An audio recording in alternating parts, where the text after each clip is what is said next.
All right, so I'm Sean Wilson, and I will be giving a summary for this set of discussions on building for the future, which we've really delineated as ages 13 to 18, and then there's actually room for collegiate age riders in this program.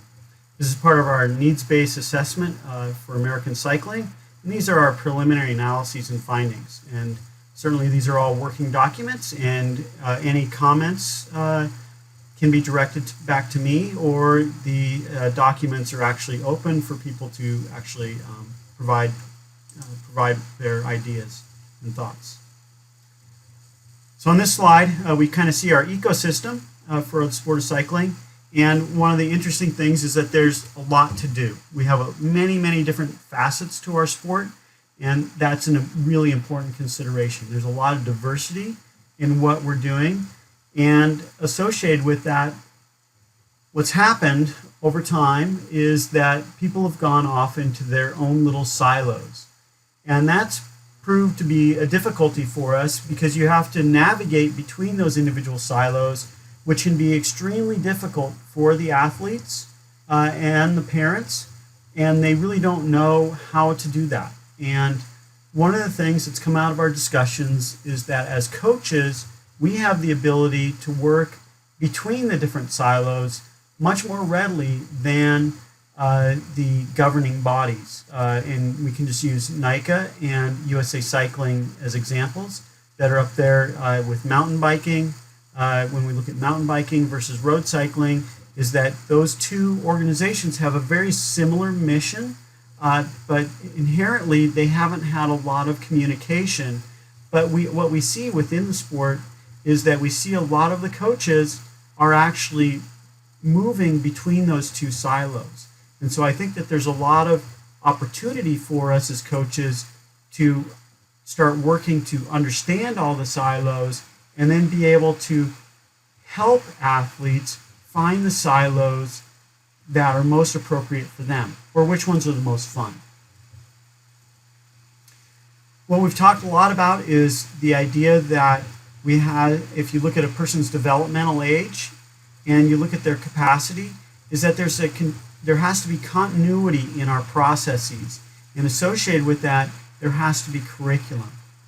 Throughout the age groups that we're looking at right now, and in ADM 3, these programs are all local. Whether somebody's actually on a balance bike, riding on a playground, or whether you have a teenager who's training on open roadways. These are still predominantly locally oriented programs. This is a model shift compared to where we've been in the past, where athletes would come in and immediately go into some sort of competition. And this is true in both USA Cycling and in NICA models, is that the athletes come in and they're expected to go into some sort of competitive framework very quickly.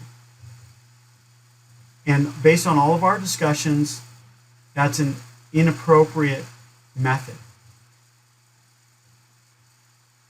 What we're really talking about today is stage 3 or ADM level 3, and this is considered a train and competition phase.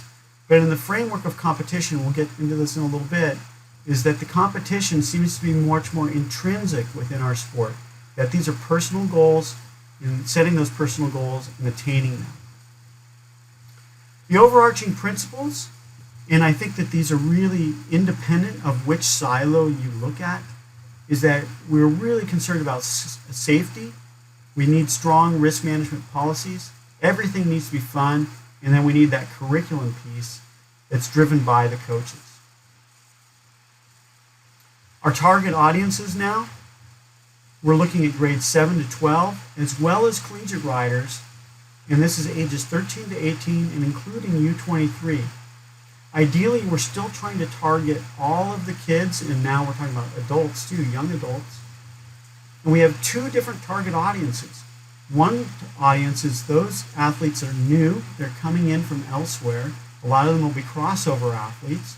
And then you also have your continuing riders that have been following that continuum and that curriculum that we've set out for them over a period of years.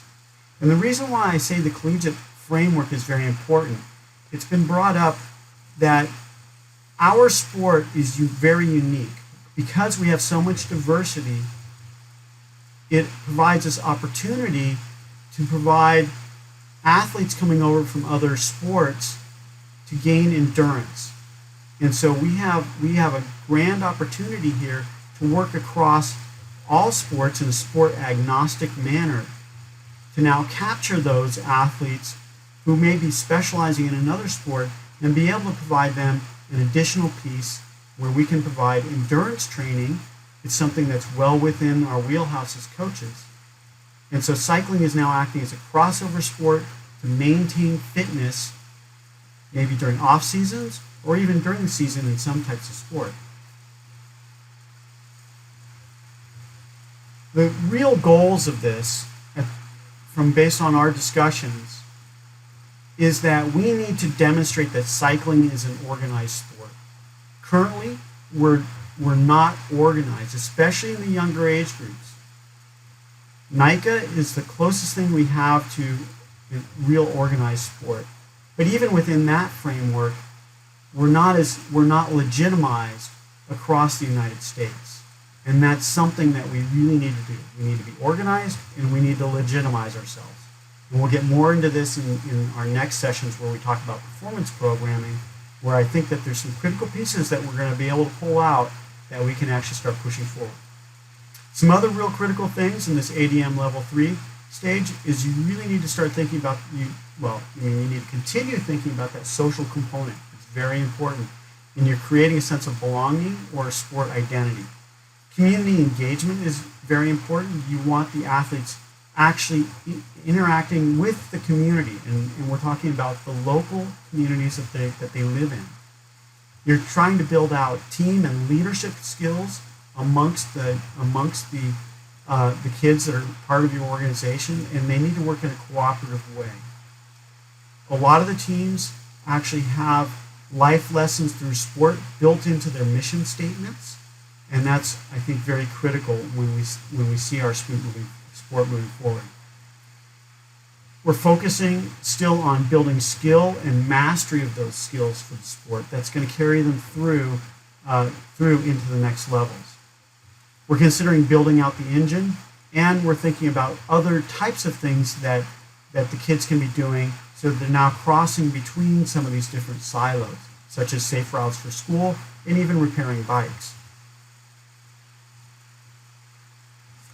When we talk about the bicycle, this is really dependent on the type of environment that the kid's going to be riding in, or the silo that they go down.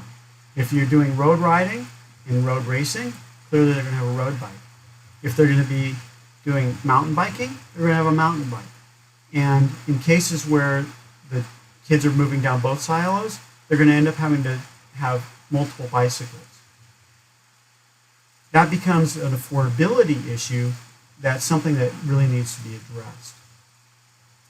In terms of the bicycle fit, that's still extremely critical, especially in these ages when they're going through rapid development, and they may actually grow out of bicycles at a very rapid rate. You also need to be considering the sturdiness of the bicycles, because the kids in this age group are extremely hard on the equipment, and you want to make sure that you have equipment that's going to hold up. In terms of the program considerations, there was a lot of discussions about school-based programming and the importance of school-based programming. Associated with that, we had a lot of discussion about varsity programs and getting a school letter and how that's important not only for the social engagement component, but also for gaining recommendations and kudos towards going to college. And I think this speaks a lot to showing that we are a legitimate sport. We had a bit of discussion about independent study PE programs and how the national governing bodies can actually assist us as coaches to be able to walk into a school district so that we can actually be working with kids outside of the school hour, independent of the school, and providing activities for them to do, and so they can still get credit for it. Community-based club programs are a critical piece of the puzzle. They cannot be underweighted. Even if you have a school-based program, is that you need the community-based programs in order to really provide that 24/7, 365-day a year type of programming that our sport really thrives on. Facility-based programs have a lot of merit and they need to be examined, but so do parks and recreation programs, which allow the community-based programs. You can almost think of the community-based programs as coaching pools. We have a coaching organization that runs a local community club, but now we can farm out the coaches to parks and recreation programs, community centers, and elsewhere to provide other levels of engagement and even feeder type programs that can now bring the kids into those community programs. Now we certainly can't underweight the importance of BMX, even as you go into the teenage years. When we talk about the equitable partners, it's the same as with the younger age groups. You really want to be where the kids are. And this is schools, and if we're talking about collegiate athletes, it would be in the colleges, but community centers, public parks, parks and recreation programs, BMX parks, running bike rodeos, and even rehabilitation programs. The coach considerations, now we're starting to move away from having just teen mentors. Those are okay still in middle school. And you can even have college-age people working with the middle school athletes. But as the kids progress and as they become older, you need to have relevant coaches. And it doesn't matter so much what age they are. They just have to be really knowledgeable in the sport. In a lot of cases, as your kids are moving up the ladder, the coaches need to do so too. So they need more specific training to be able to assist the athletes in the ways that they need in order to move forward in the sport. Oftentimes, you may need to actually bring in outside specialists and partner with them for these outside sources that they're going to add additional value to your program by working with them. When we think about the coaching toolkit, a lot of times a larger organization will determine their own training. They'll have an internal coach training program, which is inherently tied to their local environment and the needs of their program. As the coaches move up the ladder, then it becomes much more necessary to have external coach training programs, where the curriculum becomes more expansive and as well as more specific. It provides them much more specific training in things that they don't necessarily have in their local environments. You have to recall that this is all on top of a framework of having a strong coaching ethics and philosophy base along with that risk management program. And a lot of those things can be done in a sport independent way, such as through Positive Coaching Alliance and True Sport. When we think about the activities that the kids are doing, above all else, it's got to be fun. If it's not fun, it's not worth doing. You really want to focus on the child's developmental stage, and everything else will flow from that space. Predominantly, we're talking about local training programs. You can have racing programs that are in that local environment, and that's coupled with strong mentorship and coaching. A lot of the skills that they'll be doing will be directed, but you need to incorporate free play. You need to give the kids time to play around and use the skills that they're developing and do it in an organic way. There needs to be strong socialization and team building enterprises, and you need to consider that, especially in the younger age groups, that these are multi-sport enterprises and you're going to be interfacing with other types of programs. In terms of how many sessions are ideal, really you want blocks of about 6 sessions. And this can be 1 per week or more often than that. But you want to have a block of sessions where you're really trying to instill a certain piece of your curriculum. What we find is that single-day programs, such as a bike rodeo, are ineffective for really drawing the kids in so that we're going to engage them in ways that get them all the way to ADM3. You need those progressive, block-oriented programs. You really need to have directed or goal-driven processes, especially with the older athletes. But this needs to be done in a context where things become individual to the athlete. So you need to have a little bit of one-on-one discussion, even if they're part of the group, and so that you can help the athletes determine what their goals are so you can help them achieve them. And that keeps them moving forward. When we think about the training regime or some sort of periodization program, above all else, kids are not small adults. We need to take a critical look at evidence-based approaches that already exist and draw from those as we move forward. We need to think about sport specialization, and this is probably going to be done in a natural, gradual progression and not really occur until they're 15 years or older. Experimentation is good. We want them to be playing around, seeing other sports, and doing other things. In terms of individual coaching, what we've noticed in our sport is that a lot of kids are getting individual coaching at earlier ages. That is not ideal. Ideally, you want the kid involved in a team-based program. However, if there is no team available, such as somebody that lives where there isn't a local youth club, individual coaching then becomes a second line of defense for us. There is a big problem where parents put the kids into multiple sports, and we find that the kids are ending up doing multiple workouts per day, and it's leading to overtraining issues.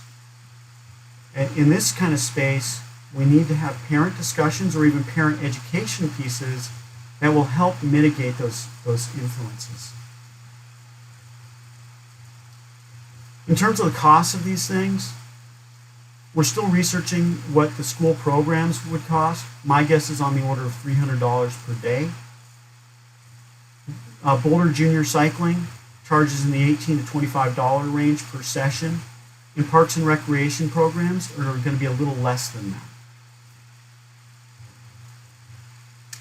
There are existing scalable programs out there. We don't have to just look at the programs that exist in the local environments. There's pedalingminds.org, which is more of a school-based program. We have youth educational sports. They have elementary, middle, and high school curriculum that is in a STEM-based format.